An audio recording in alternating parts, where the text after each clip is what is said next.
A Igreja Católica escolheu um novo Papa, Leão XIV. E no estúdio dessa semana nós vamos abordar como a escolha do novo pontífice deve impactar na vida dos católicos. Acompanhe. Agregando valor às comunidades, integrando a macro-região e formando opinião, aqui no nosso núcleo de jornalismo, o Padre Antônio Souza, vigário-geral da Arquidiocese de Ribeirão Preto. E em Franca, o bispo diocesano Dom Paulo Roberto Belotto. Padre Antônio, habemus papam, Leão XIV. Bom, primeiro, vamos falar de todo este momento que vivemos, porque é um momento que sempre une novamente a igreja, não é mesmo? Sem dúvida, esse foi um momento de união não só da igreja, num primeiro momento por uma tristeza pela morte do Papa Francisco, mas depois todo o caminho que foi preciso ser colocado, preparado para o sepultamento, a despedida e a preparação para o início do conclave, e como foi bonito ver o mundo todo atento àquela chaminé em todo esse processo bonito da igreja que prepara para a eleição do Papa, não é? E a grande explosão de alegria ontem com a fumaça branca e a eleição do Papa Leão XIV. Dom Paulo, nós já começamos com o primeiro anúncio do nosso novo Papa, deixando claro que é um filho de Santo Agostinho e citando uma passagem dele que eu acho que resume bem aquilo que vem pela frente. Com vocês eu sou cristão, por vocês eu sou bispo, eu sou pastor. O que isso significa? Minhas saudações a você, Felipe, também ao Padre Antônio, a todos aqueles que nos acompanham. Este nosso Papa foi uma surpresa, mas uma grata surpresa, uma alegria muito grande poder receber o nosso novo pontífice, né? E é alguém ainda novo, né, de uma certa maneira, para ser um Papa com 69 anos de idade, mas com uma experiência muito importante. Quando era sacerdote, depois bispo, não só a experiência pastoral lá no Peru, onde ele trabalhou, depois na própria congregação também dos agostinianos, mas também na Cúria Romana, né? E uma pessoa muito próxima, a gente percebe assim, do Papa Francisco, né? Então, eu gostei muito das poucas palavras que ele disse quando foi anunciado o seu nome, né? Ele também já falou na missa que ele celebrou com os cardeais, mas a gente percebe assim que é alguém que vai dar não é um xerox do Papa Francisco, né? Claro, mas alguém que vai dar uma continuidade a esse trabalho tão importante da nossa igreja, de comunhão, de diálogo, de criar pontes, de ter uma preocupação não só internamente com a nossa igreja, é claro que deve ter, mas também com as causas tão urgentes da nossa humanidade de hoje, como a paz. Então, alguém que ele mesmo fala que veio criar pontes e que o nosso mundo precisa muito e muito da luz de Deus. Eu fiquei muito feliz, né, com essa primeira fala. É claro que nós vamos conhecendo o Papa Leão XIV, até se acostumar com o seu nome, né, e com a sua pessoa, com o seu jeito, mas eu acredito que a primeira fala e o próprio nome já dão uma direção àquilo que ele quer com o seu pontificado. Padre Antônio, o fiel leigo, ele fica muito ansioso nesses momentos de conclave, né, até pelo marco histórico que significa essa etapa. E o sacerdote, como fica quando lhe é apresentado um novo Papa?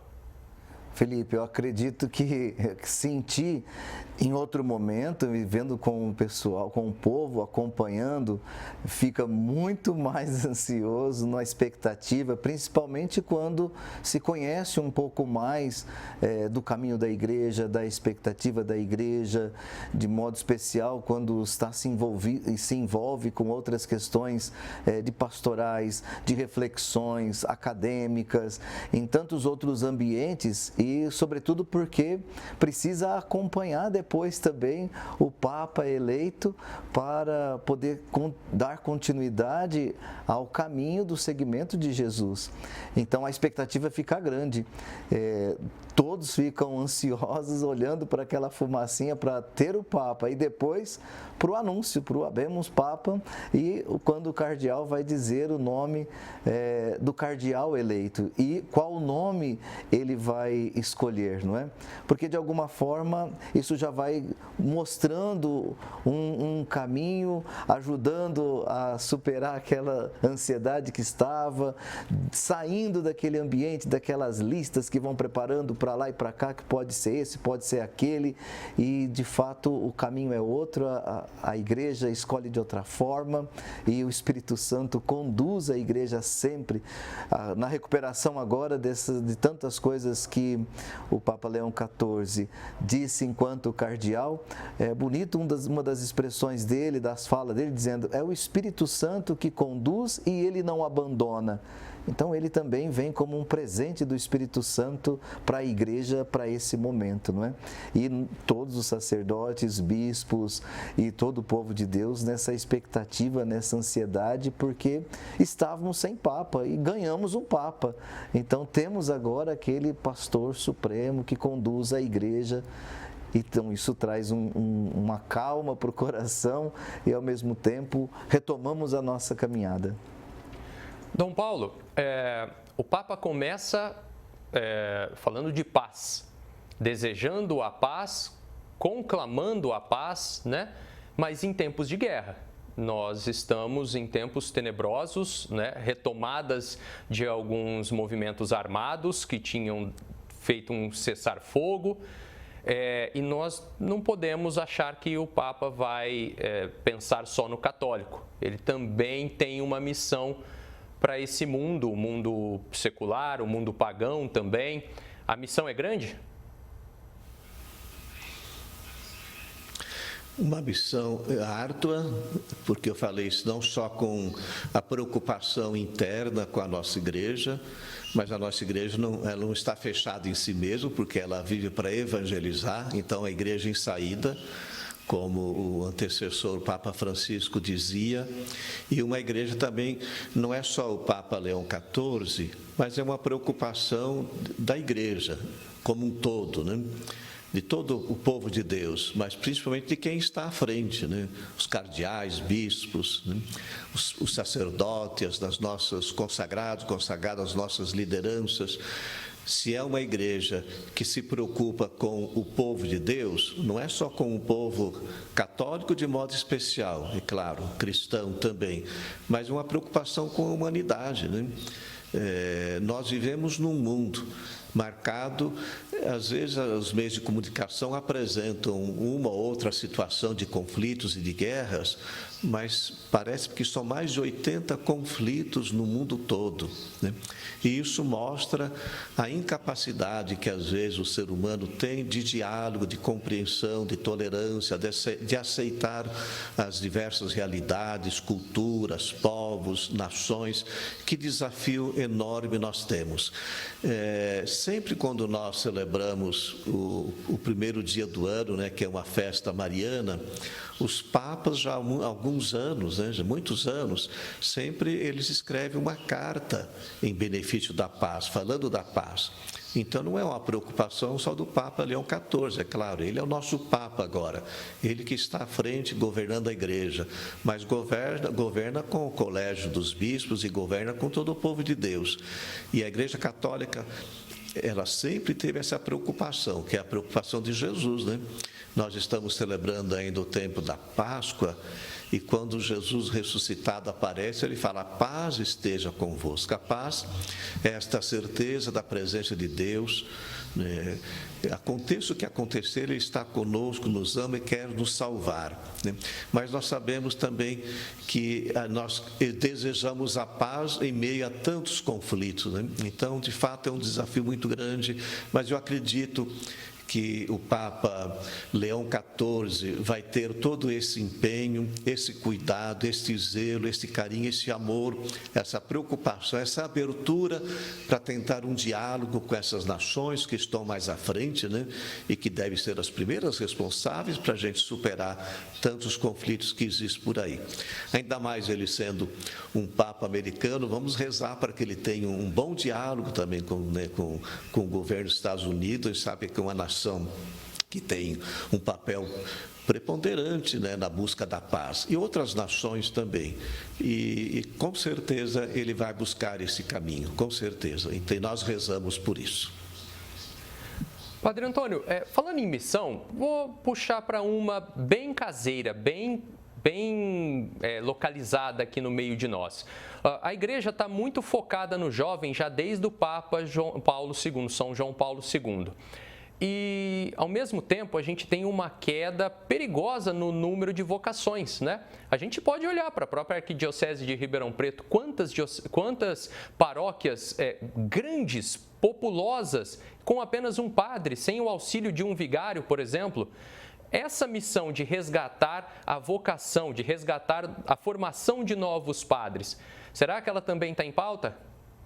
Sem dúvida, porque nas congregações que antecederam o conclave, não é? Nós não sabemos o conteúdo do que foi falado, mas a sala de imprensa do Vaticano anunciava também que um dos temas que os cardeais trabalharam foi a questão vocacional. E, de alguma forma, o Papa colabora muito, não é? Assim como o Papa Francisco, o Papa João Paulo II também sempre motivou muito os jovens, trabalhou pelas vocações, um documento importante da Igreja sobre as vocações foi no pontificado de João Paulo II, que é um documento base para toda a formação, mas depois nós tivemos também o Papa Francisco motivando os jovens, trazendo essa mensagem de que o jovem tem uma missão, que o jovem é importante na igreja, deve contar, realizando um sínodo para trabalhar a juventude, e nesse sínodo o Papa apontava para falar sobre a vocação, sobre o discernimento, sobre a missão do jovem, a participação do jovem. Todo esse tema colabora para também trazer vocações e despertar no meio da juventude a vocação ao sacerdócio, a vida consagrada na igreja.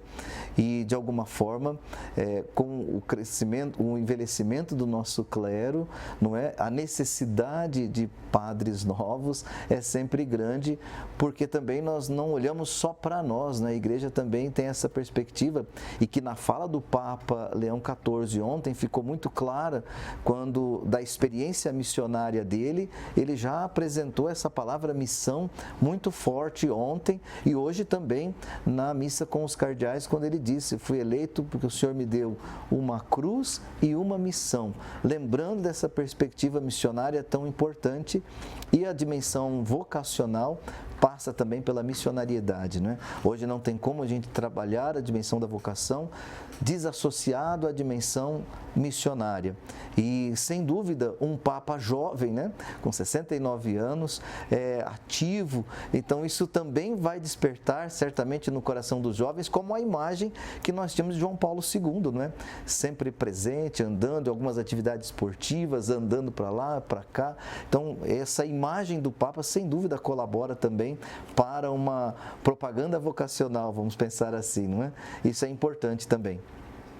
Dom Paulo, o nome Leão, o que nós devemos esperar? Algo inspirado em São Leão Magno?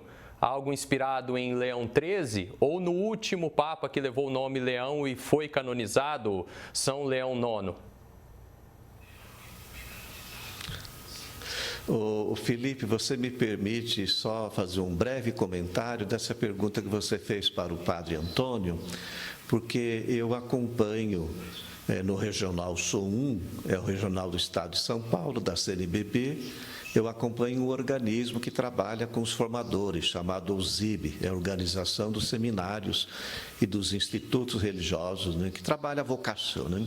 Então, eu gostei muito da resposta do Padre Antônio. Né? De fato, nós temos que investir na juventude e investir no trabalho da pastoral vocacional. Os nossos bispos estão preocupados, que as vocações, elas enxugaram um pouco. Né? Primeiro começaram com as vocações, a vida consagrada, feminina, e agora a gente percebe também os nossos seminários. Nós vamos ter uma assembleia daqui a uns dias, da USIB, com os nossos formadores das diversas casas, seminários, das nossas dioceses. Nós vamos tratar desse assunto e, principalmente, a gente incentivar um trabalho com a pastoral vocacional. Bom, o Papa Leão XIV, acho que ele vai explicar ainda, né, porque escolheu esse nome. O nome também já é uma direção, aponta para um horizonte. Né? Mas eu acredito que talvez foi mais Leão XIII, né, que deve ter inspirado, porque foi um grande Papa do século XIX, neste século XIX, quase início do século XX, e que escreveu um documento muito importante chamado Rerum Novarum. É praticamente um documento que deu assim, uma abertura a toda a doutrina social da Igreja Católica. Nós temos documentos belíssimos, depois as congregações, outros papas, o Papa São João Paulo II, o mesmo Papa também Francisco, temos documentos muito importantes que tratam dessa dimensão com vários assuntos, né? A preocupação no mundo do trabalho, a preocupação com as guerras, né? A situação social, né? Preocupação com o meio ambiente, né? Olha o Papa Francisco também com a Laudato Si, né? Isso está na linha da doutrina social da Igreja, né? E esse Papa, pelo pouco que eu já percebi, que eu conheci, né, pela apresentação agora dos meios de comunicação, ele teve um trabalho pastoral muito importante lá no Peru, né, de governar a sua diocese, mas a preocupação é uma diocese do interior, né, a preocupação com os mais pobres, com os mais humildes. Então, eu acredito que ele vai continuar tendo uma abertura, é claro, para todas as realidades da igreja. Eu ouvi outro dia uma entrevista com alguém que eu achei muito importante também, que hoje o Papa também tem que ter uma preocupação. Por que nós estamos percebendo um movimento mais, assim, de um certo conservadorismo na igreja? É um sinal que nós devemos tentar perceber os sinais dos tempos e pedir que o Espírito Santo nos ajude a entender também o porquê desses movimentos, né? O que a evangelização pode contribuir, mas nunca esquecendo dessa dimensão de o cuidado com o meio ambiente, cuidado com os pobres, cuidado com os enfermos, com os idosos, com as crianças, com os presos, né? Como o Papa Francisco tinha esse cuidado. Eu tenho certeza que o Papa Leão XIV vai seguir também nessa mesma linha. Então, provavelmente, este nome já é uma inspiração. É um Papa da Igreja que vai dialogar com todos, vai acolher todas as realidades, mas não esquecer, vamos dizer assim, esse amor preferencial pelos mais marginalizados. Perfeito, aos poucos a gente vai conhecendo agora Papa Leão XIV. Participaram desta edição do Jornal da Clube, no Núcleo de Jornalismo, o Padre Antônio Souza, vigário-geral da Arquidiocese de Ribeirão Preto. E em Franca, o Bispo diocesano Dom Paulo Roberto Belotto. Muito obrigado pela participação dos dois.